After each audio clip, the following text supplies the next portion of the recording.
Dia eksis dari tahun 2014 dan masih jadi harapan rakyat sampai detik ini. Tapi ini bukan tentang Pak Jokowi, ini tentang Intel i7 4790. Halo, assalamualaikum warahmatullahi wabarakatuh. Selamat datang di channel Review Tech, channel tentang rakit PC semurah dan sekencang mungkin. Alhamdulillah, rakitan Valorant 60 FPS kemarin kejual 250.000 ke Mas Rafandi. Semoga awet ya, kalau ada masalah nanti langsung WA saya saja. Dan langsung dapat jackpot loh saya. Jadi salah satu subscriber namanya Mas Vicky menawarkan prosesor i7 4790 dan RAM 8GB, harganya cuma 250.000. Sumpah ini murah banget, rumahnya pun dekat dengan rumah saya. Sorenya langsung saya gas, kalian jalan-jalan sore sama anak istri. Jadi tempatnya Mas Vicky ini rental PS ya. Tempatnya gak masuk gang, jadinya nyaman dan gak berisik. Ada PS2, PS3, dan PS4. Tarifnya pun murah meriah. Untuk alamatnya ada di video. Buat yang dekat langsung mampir aja. Untuk menjaga privasi saya nggak rekam transaksinya ya. Prosesor dan RAM saya coba di tempat dan alhamdulillah normal. Deal 250.000. Saya jual PC 250, beli prosesor dan RAM 250. Ya sebenarnya dibilang raja terakhir DDR3 itu salah ya, karena di atasnya itu masih ada lagi i7 4790K. Tapi karena prosesor ini biasanya dipakai oleh PC antusias dengan kemampuan overclockingnya, jadinya harganya masih terlalu tinggi. Ini adalah prosesor Intel generasi keempat yang rilis bulan Mei 2014 dengan harga 312 USD atau sekitar 3,7 juta waktu itu. Harga prosesor ini sekarang di Shopee adalah 542.000. Lagi turun terus harganya. Beberapa bulan yang lalu saya beli masih harganya 700. Prosesor ini bakal berpotensi buat jadi prosesor kere-hore ke depannya. Misal nih, tahun 2025 harganya di bawah 400, pastinya sangat worth untuk dibeli. Memiliki 4 core dan 8 thread, base frekuensinya 3,6 GHz, boost frekuensinya 4 GHz, support RAM DDR3, TDP-nya 84 watt dengan iGPU Intel HD 4600. Di video kali ini saya hanya akan mencoba gaming dengan iGPU Intel HD-nya ya, tanpa pakai GPU eksternal, biar kita bisa tahu kemampuan asli dari prosesor ini. Saya pakai PC adik saya untuk menguji prosesor ini. Awalnya dia pakai i3 4170. Untuk spesifikasi lengkap dari PC saya, dia pakai motherboard H81 dengan slot NVMe. HSF-nya pakai HSF standar. Ini salah ya, salah banget. Nggak boleh pakai i7 dengan HSF standar seperti ini. Sebenarnya saya lagi order HSF yang proper buat i7, tapi dari sellernya telat kirim dan deadline update video sudah mepet. Pokoknya jangan coba-coba kawan, karena suhunya itu bakal tinggi banget. Untuk RAM-nya sendiri pakai RAM 16GB DDR3, pakai dual storage juga untuk sistem M.2 128GB. Untuk penyimpanannya pakai harddisk 50GB. PSU-nya pakai Fresh Player DK 4.0 dan casingnya dari Techware. Uji daya, kita uji dayanya dulu ya. Ternyata prosesor ini bisa hemat daya loh, padahal pakai casing dengan 3 fan RGB. Waktu idle cuma habis 36 watt dan ketika full load menyerap daya kurang lebih 100 watt. Cuma ya pertanyaannya, siapa yang build PC pakai i7 tapi nggak ditambah VGA buat gaming?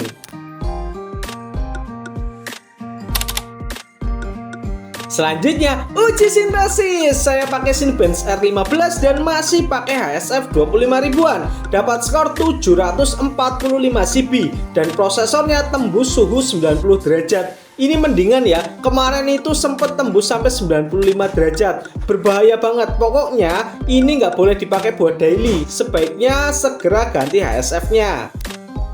Untuk iGPU-nya Intel HD 4600 saya uji dengan Unigine Heaven di setting 900 pilo. Dapat skor 756 dengan rata-rata FPS 30 dengan suhu maksimalnya di 60 derajat.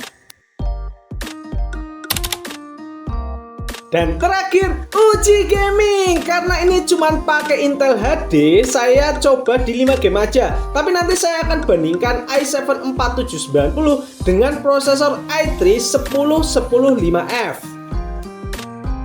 Game yang pertama, Valorant. Di setting 900p loh, ini game yang ringan ya, jadinya easy lah. Dapat FPS yang stabil di atas 60 FPS.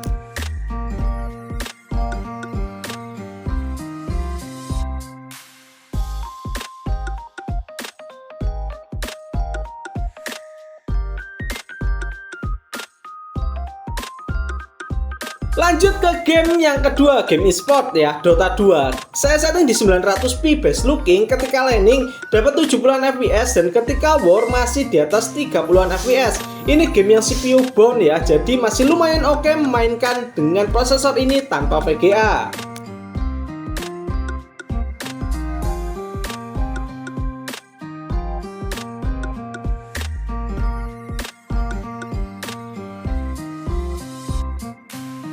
Untuk game yang ketiga, GTA 5 offline, setting 720p normal, dapat 30-an FPS. Sebenarnya ini bikin kesel ya, prosesor Intel itu kenceng-kenceng, tapi iGPU-nya tuh ampas, terutama yang versi lawas seperti ini.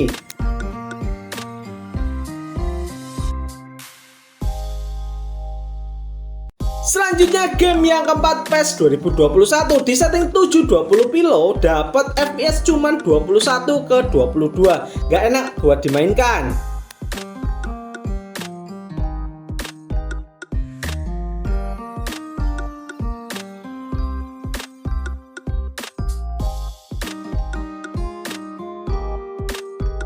Dan game yang terakhir, Genshin Impact. Untuk setting dan FPS-nya bisa lihat sendiri di video berikut.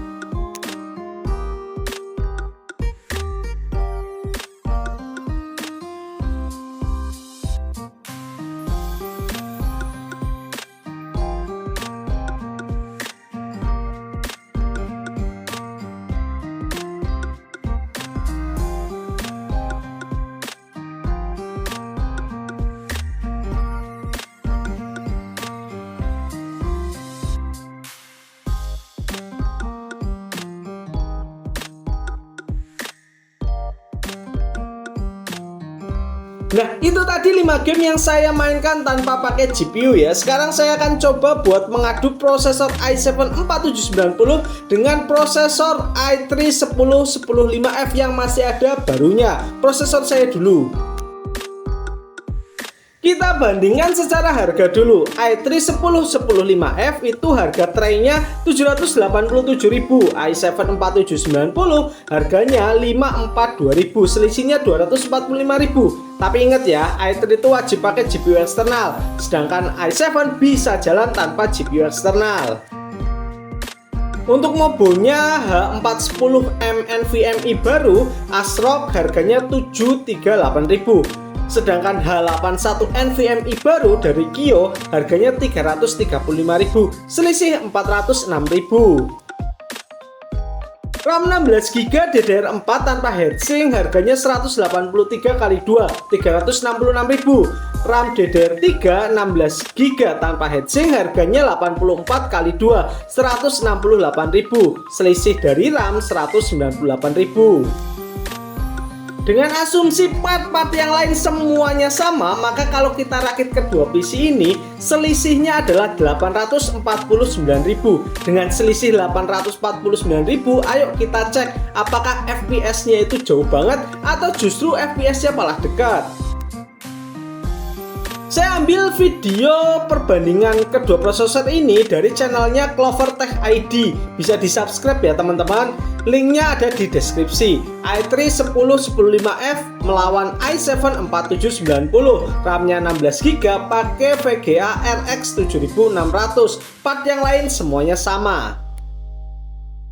Di game Forza Horizon 4, i3 Gen 10 dapat 140-150 fps, sedangkan i7 Gen 4 dapat 120-an fps. Di game Shadow of the Tomb Raider, i3 Gen 10 dapat 130-an fps, sedangkan i7 Gen 4 dapat 120-an fps. Lanjut ke game Horizon Zero Dawn, i3 Gen 10 dapat 70-80 fps, sedangkan i7 Gen 4 dapat 60-70 fps. Untuk game selanjutnya Cyberpunk, sama-sama dapat 80-an fps, cuman selisih dikit banget di game ini. Terakhir game Resident Evil 4 Remake, i3 Gen 10 dapat 100-an fps, sedangkan i7 Gen 4 dapat 80-an fps. Kesimpulan, buat kaum kere hore yang lagi nyicil part, ini bisa jadi salah satu prosesor yang nanti bisa kalian pasang. Nunggu setahun lagi dan berdoa semoga harganya nanti di bawah 400.000 atau hoki kayak saya dapat di harga 250.000. Buat melawan prosesor generasi ke-10 juga masih sanggup, ditandemkan dengan GPU kekinian juga nggak terjadi bottleneck. Ini salah satu calon prosesor kere hore di 1-2 tahun ke depan. Demikianlah video tentang prosesor i7 4790, calon prosesor idaman kere hore di masa depan. Terima kasih kawan-kawan sudah menonton video ini, sampai jumpa di video selanjutnya. Akhir kata, wassalamualaikum warahmatullahi wabarakatuh.